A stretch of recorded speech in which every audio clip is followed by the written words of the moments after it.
여러분 구약 시대 때 하나님의 언약 백성인 이스라엘은 오늘날 우리들과는 매우 다른 예배 의식을 가지고 있었습니다. 그 당시 이스라엘은 하나님 앞에 나아가기 전에 그 흠없는 제물을 준비했습니다. 드릴 예물이 만일 소라면 흠없는 수컷을 조심스럽게 준비했습니다. 이 제물을 성막에 가지고 나아가 이들이 먼저 이 제물의 머리 위에 손을 얹고 그 자신의 죄를 이제 전가를 시키죠. 그 다음에 이 제물을 죽입니다.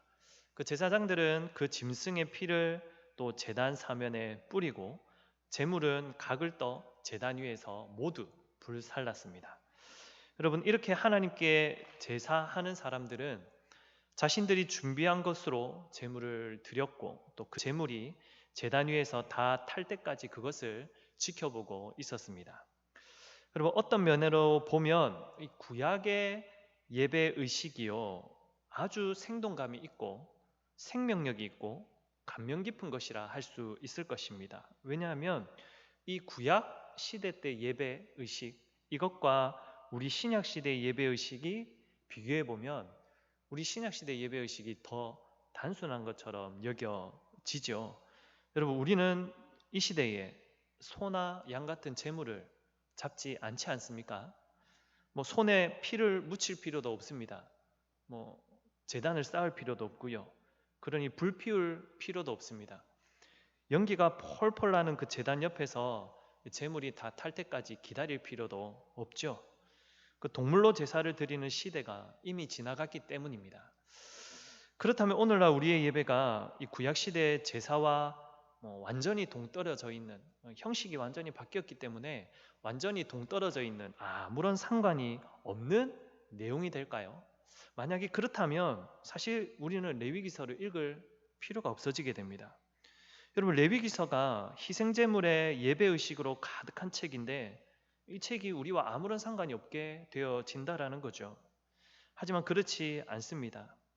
우리는 레위기서가 하나님의 말씀이라는 사실을 믿죠. 그래서 레위기서 말씀도 우리는 늘 묵상하고 새겨 들어야 합니다. 잘 읽고 또 이해하고 또 이 말씀을 잘 이해해서 우리의 삶에 반영이 되어질 수 있도록 새겨 들어야 할 말씀 중에 한 부분이다라는 것이죠.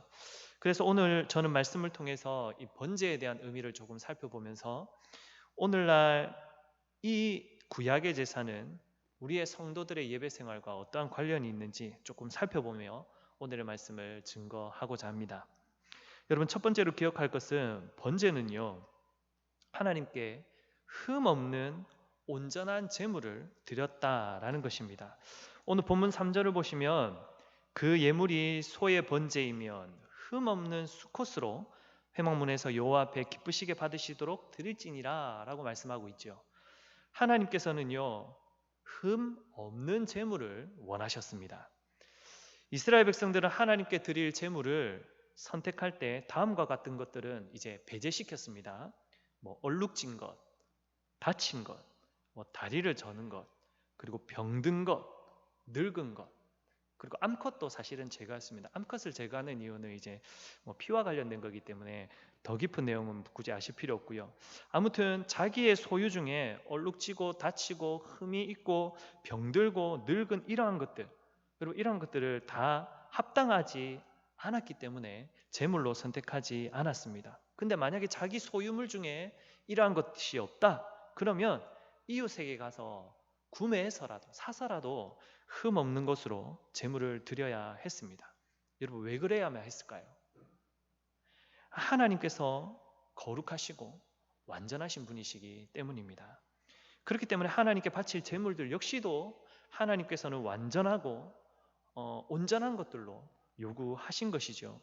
흠이 있는 제물을 하나님께 바친다라는 것은 거룩하고 완전하신 하나님께는 모욕이 되는 일이 되기 때문입니다. 그렇다면 여러분, 우리 시대는 어떻습니까? 이 시대에 하나님이 요구하시는 완전한 제물, 흠 없는 제물 무엇일까요? 여러분, 하나님께서 더 이상 소나 양으로 제사를 받지 않으시지 않습니까? 그렇다면 우리가 무엇을 도대체 드려야 한다라는 것일까요?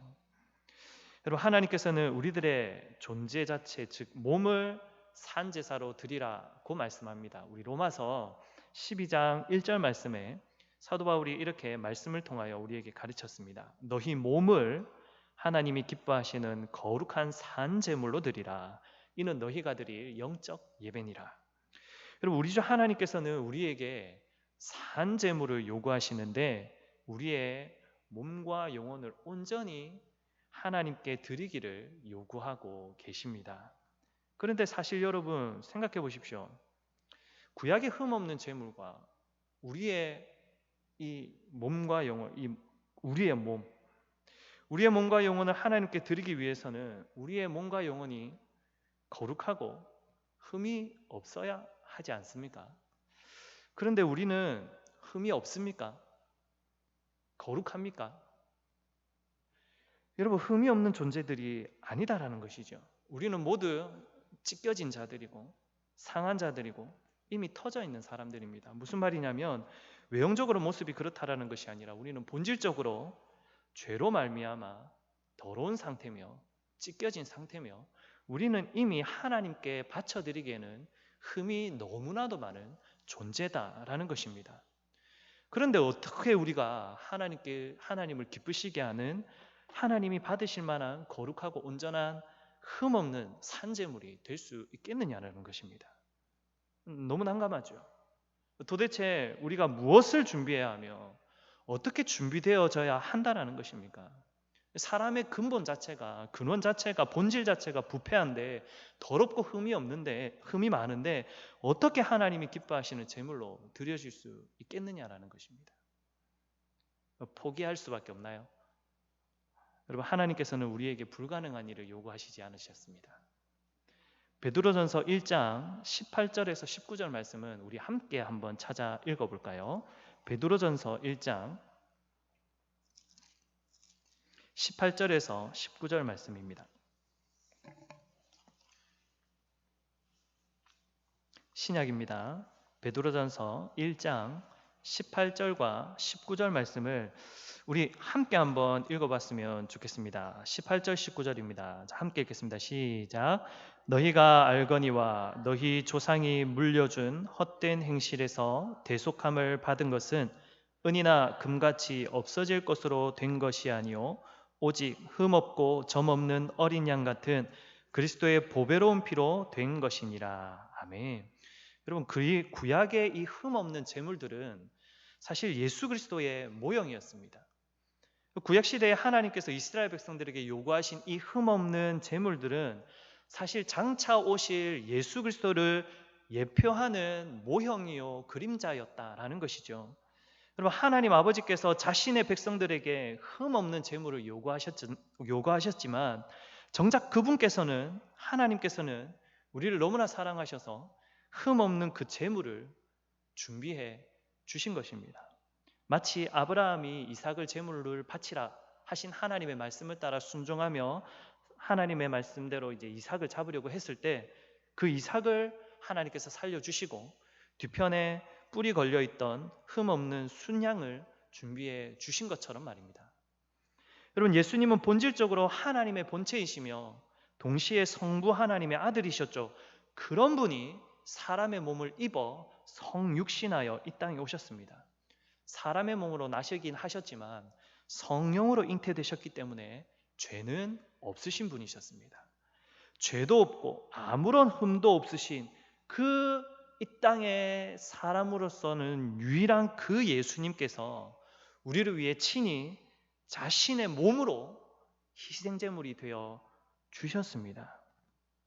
그러니 사랑하는 성도 여러분, 우리는 죄로 더러워져 있고 하나님께 더 이상 나아가기에는 합당하지 못한 모습으로 되어 있는데 이것을 너무나 잘 알고 있는데 우리는 우리의 몸으로 산 제물로 드리라고 하니 어떻게 해야 된다고요?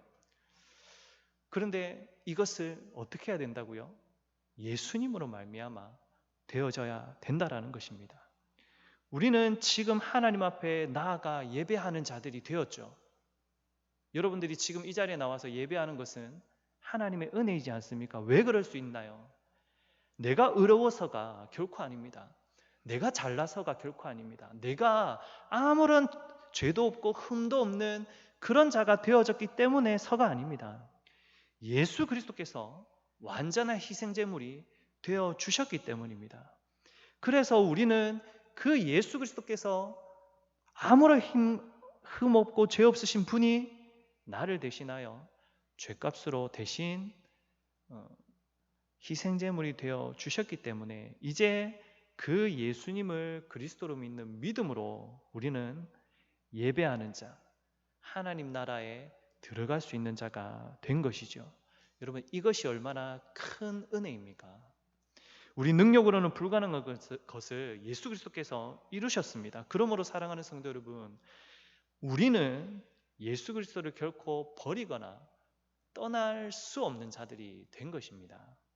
우리의 예배는 예수 그리스도 때문에 사실 가능한 것입니다.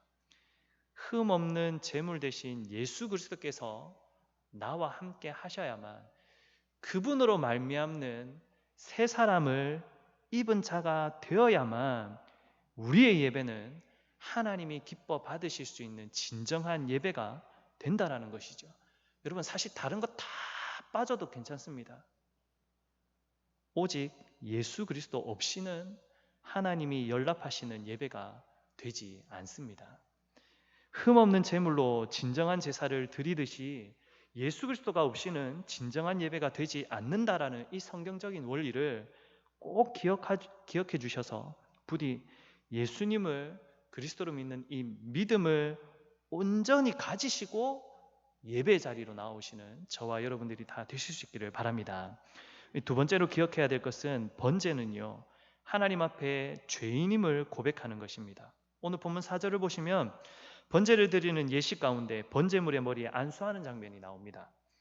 그는 번제물의 머리에 안수할지니 그를 위하여 기쁘게 받으심이 되어 그를 위하여 속죄가 될 것이라. 그런데 여러분, 하나님께 제물을 드리는 사람이 이 제물의 머리에 안수할 때 어떤 마음가짐으로 이렇게 했을까요? 이런 행동을 했을까요? 아무 생각 없이 하라고 하니까 그냥 제물의 머리에 그냥 딱 손 얹었다가 딱 떼면 되는 것이었을까요? 그렇지 않습니다. 제물 위에 손을 얹었을 때 이들은 기도했습니다. 무슨 기도를 했냐면 자신의 죄를 고백하는 기도를 했습니다. 실제로 아론이 이 번제라는 이 제사를 실행한 레위기 16장에 나오는 말씀을 보시면 16장 21절에 이렇게 말씀합니다. 아론은 그의 두 손으로 살아있는 염소의 머리에 안수하여 이스라엘 자손의 모든 불의와 그 범한 모든 죄를 아뢰고 그 죄를 염소의 머리에 두어 미리 정한 사람에게 맡겨 광야로 보낼지니 라고 말씀합니다. 여러분, 이스라엘을 대표하는 대제사장 아론이 염소의 머리에 안수할 때 이스라엘의 모든 불의와 죄를 고백하는 장면이 나타납니다. 여러분, 이 안수하는 행위는 제물을 드리는 자가 자신의 죄를 이 제물에게 옮기는 그런 상징적인 예식이었습니다. 제물을 드리는 자가 제물에 안수하게 되었을 때 그 제물인 양이나 소는 하나님 앞에서 그 제물을 드리는 자를 대신하는 것이 된 것이죠. 그래서 대속물이라고 하지 않습니까? 그런데 여러분, 한 동물이요, 참으로 그 한 사람의 죄를 대신할 수 있겠습니까? 구약시대는 그렇게 하나님께서 하시라고 하셨으니 그 언약 안에서는 가능했습니다. 근데 일반적으로 생각해 보십시오. 동물이 참으로 우리의 죄를 완전히 대신할 수 있겠느냐라는 것입니다. 불가능하죠. 그럼 사람이라면 가능할까요? 내 대신 어떤 사람을 대신 대속물로 바치면 다른 사람의 죄를 대신 지고 누군가가 하나님 앞에 제물로 바쳐진다면 여러분, 그것도 사실은 불가능한 일입니다. 에스겔서 18장 4절에 보시면 범죄하는 그 영혼이 죽으리라고 하나님이 말씀하셨거든요. 그렇다면 구약시대 때 제물에게 안수함으로 죄를 옮기는 이 행위를 신약시대에 살아가는 우리는 어떻게 받아들여야 하는 것일까요? 우리가 어떻게 해야 된다는 말씀일까요? 사실 이것 역시도 우리는 예수 그리스도를 믿고 바라보며 나아가야 합니다. 조금 전에 말씀드렸듯이 흠없는 제물은 예수 그리스도를 예표하는 것이었습니다. 지금도 마찬가지죠. 흠없는 제물이 사람의 죄를 대신 짊어졌듯이 예수님께서는 인류의 죄를 대신 지신 분이 되셨습니다. 온전한 사람이셔서도 가능했지만 온전한 신이셨기 때문에, 참 하나님이셨기 때문에 이 일이 가능했습니다. 물론 여기서 원형과 예표 사이에 차이는 존재합니다. 원형이신 예수님과 예표가 되는 제물 사이에 차이점은 존재합니다. 무슨 말이냐면 예표가 되는 제물은요, 억지로 졌죠. 그 양과 소가 자기가 지고 싶었겠습니까? 사람이 억지로 지워졌습니다. 하지만 예수님께서는요, 그 죄를 억지로 지시지 않으셨습니다. 여러분, 예수님께서는 이 땅에 오시기 전에 이사야 선지자가 이렇게 예언했죠. 이사야 53장 6절에 여호와께서는 우리 모두의 죄악을 그에게, 예수에게, 그리스도에게 담당시키셨도다. 여러분, 내가 예수님께 예수님 내 죄악의 짐을 좀 대신 져주십시오, 그렇게 부탁한 것이 아닙니다. 여호와 하나님께서 친히 우리를 사랑하사 계획하셔서 자신의 독생자 예수, 그분께 우리의 죄를 다 담당시키신 것이죠. 예수님이 이 땅에 오셔서 모든 사역을 마치신 후에 사도 바울이 이렇게 가르쳤습니다. 고린도후서 5장 21절에 하나님이 죄를 알지도 못하신 이 예수를 우리를 대신하여 죄로 삼으셨도다 라고 말이죠. 여러분, 여호와 하나님께서 친히 우리의 죄악을 예수 그리스도께 담당시키셨습니다. 그리고 예수님께서는 친히 우리의 죄를 대신 지셨죠. 그분이 우리 죄를 위한 대속의 제물이 되어 주신 것입니다. 누군가가 이것을 요구했습니까? 어떤 사람이 이것을 부탁했나요? 요청했나요? 간절히 요청했나요? 그러지 않았습니다. 하나님의 그분의 무한하신 사랑 가운데 우리의 죄를 위해 그의 아들이 상함받게 하시기를 하나님이 원하셨기 때문에 이 일이 이루어진 것입니다. 그러니 사랑하는 성도 여러분, 이것도 역시 하나님의 큰 은혜이지 않습니까? 여러분, 우리가 죄 때문에 슬퍼하고 낙담할 때, 아무것도 할 수 없는 일이 없을 때, 할 수 있는 일이 없을 때 주님이 우리에게 오신 것이죠. 주님이 먼저 우리를 찾으셨고, 주님이 먼저 우리를 사랑하셨고, 주님이 우리에게 먼저 구속의 은혜를 베풀어 주신 것입니다. 그러니 이제 우리는 어찌해야 하나요? 이제 내 죄가 가리워졌으니, 사라졌으니 이제 난 의인이다, 이렇게 자랑하며 교만해져서야 되겠습니까? 여러분, 아닙니다. 우리는 여전히 죄인과 같은 심령으로 겸손하게 살아야 합니다. 그 겸손한 마음으로 우리는 예배 자리에 나와야 하고, 그 자리에서 우리는 하나님께 우리의 죄악된 모습을 자복하는 기도를 계속 해야 하는 것이죠. 예수 그리스도께서 단번에 죽으셨기 때문에 완전한 구속의 역사는 이루어졌습니다. 그럼에도 불구하고 이 세상을 살아가는 우리들은 예배 자리에서 우리의 죄악된 모습을 가지고 하나님 앞에 자복하는 기도를 해야 한다라는 것입니다. 예배 자리에 나올 때 내가 예배 한번 가줄게, 내가 없으면 교회가 안 돌아가잖아, 이런 식의 교만함이 있어서는 안 될 것입니다. 우리는 하나님 앞에 나올 때 겸손하게 나아오셔야 합니다. 하나님, 내가 죄인입니다. 하나님, 내가 상한 심령으로 나아갑니다. 하나님, 오늘도 그 하나님의 은혜가 필요합니다. 이런 모습으로 하나님께 나아가 예배하실 수 있는 저와 여러분들이 되시기를 바랍니다.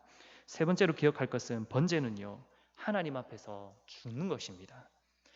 오늘 본문을 보시면 제물에게 안수하는 것으로 끝내지 않고 그 제물을 어떻게 하죠? 죽여서 피를 뿌리는 장면이 나오지 않습니까? 5절 말씀을 보시면 그는 여호와 앞에서 그 숫송아지를 잡을 것이요 아론의 자손 제사장들은 그 피를 가져다가 회막 문 앞 제단 사방에 뿌릴 것이며 라고 말씀합니다. 여러분, 왜 제물을 죽이고 피를 뿌려야 했을까요? 죄의 싹이 사망이기 때문입니다. 여러분, 죄가 이 땅에 들어온 이후로 모든 사람은 죽음이라는 것을 맞이하게 되었습니다. 아무도 이 죽음의 법을 거스를 수 있는 자는 없습니다. 그래서 죄를 대신 진 제물은 죽어야만 했습니다. 그 제물이 죽어야만 그 죄의 값을 치르는 것이 되기 때문이죠. 그렇다면 피는 왜 뿌릴까요? 본문에 보시면 피를 제단 사방에 이렇게 제사장이 뿌리지 않습니까? 여러분, 이 피 뿌리는 행위는 정결케 하는 행위입니다. 재물이 부정하기 때문에 이제 그 재물이 올라간 제단이 부정해졌죠. 그래서 그 제단을 정결케 하기 위해 피를 뿌리는 이 상징적인 행위를 하는 것입니다. 에스겔서 43장 20절에 내가 그 피를 가져다가 제단의 내 뿔과 아래층 내 모퉁이와 사방 가장자리에 발라 속죄하여 제단을 정결하게 하라 라고 말씀하시거든요. 여러분, 죽음이라는 것으로 속죄를 이루도록 하셨고, 피를 뿌림으로, 피 흘림으로 정결케 되어지는 이러한 질서를 하나님께서는 예배의식 가운데, 제사의식 가운데 만들어 놓으셨다라는 것입니다. 여러분, 속죄와 정결을 위해 제물을 잡고 피를 뿌린 이러한 제사의식은 예수님이 오신 이후로는 사라졌죠. 말씀드렸지 않습니까? 더 이상 동물로는 제사를 드리지 않지 않습니까? 왜냐하면 예수님께서 모든 제사와 율법의 완성과 성취를 이루셨기 때문이죠.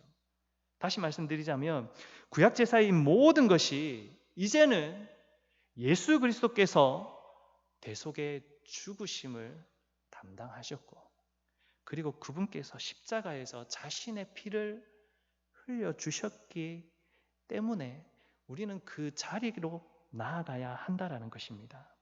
여러분, 예수님께서 친히 인류의 죄를 대신 지셨죠.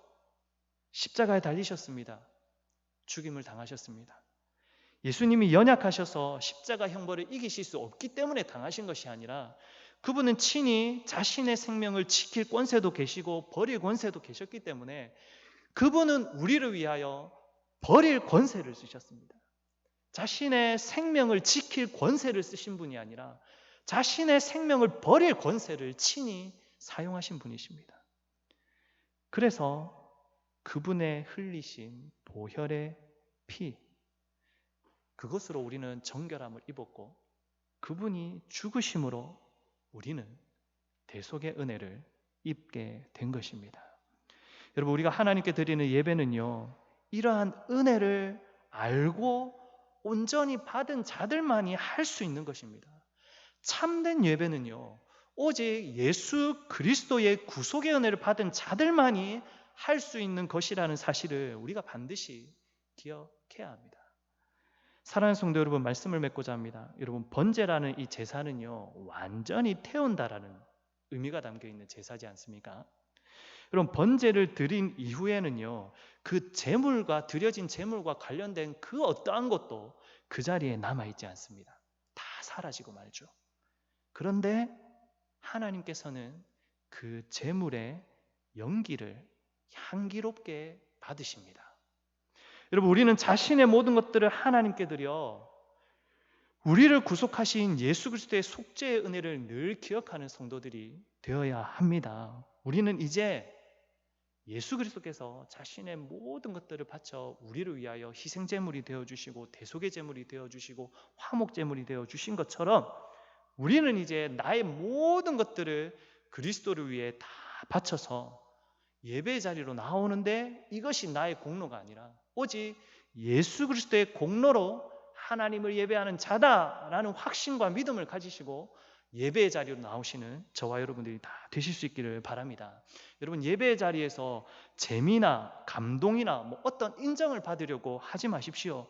나를 위한 예배는 없습니다. 오직 하나님을 위한 예배, 오직 예수 그리스도로 말미암아 복음 안에서 만족하는 그러한 예배가 참된 예배라는 것을 깊이 깨달으시고 예배의 자리에서 예수 그리스도로 말미암아 하나님을 경배하며 찬양함이 기쁘고 즐거운, 그것만으로 이 세상에서 누릴 수 있는 그 어떤 것보다 더 큰 만족과 기쁨과 만족을 누릴 수 있는 저와 여러분들이 다 되시기를 주님의 이름으로 간절히 소원합니다. 아멘. 우리 이 시간 함께 기도할까요? 우리 주신 말씀을 기억하면서 함께 기도했으면 좋겠습니다. 하나님,